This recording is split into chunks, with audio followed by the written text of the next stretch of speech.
The Word of the Lord. A reading from the first book of Samuel.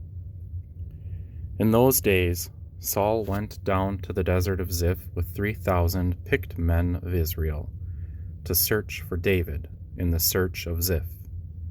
So David and Abishai went among Saul's soldiers by night and found Saul lying asleep within the barricade with a spear thrust into the ground at his head, and Abner and his men sleeping around him.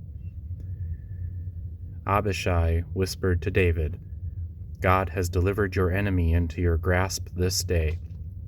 Let me nail him to the ground with one thrust of the spear. I will not need a second thrust." But David said to Abishai, "Do not harm him, for who can lay hands on the Lord's anointed and remain unpunished?"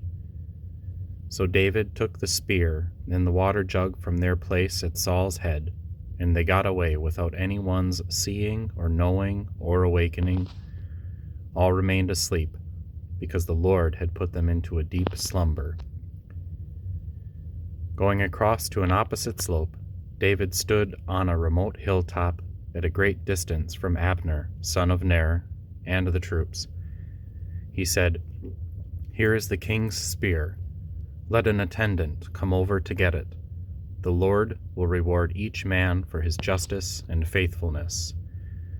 Today, though the Lord delivered you into my grasp, I would not harm the Lord's anointed."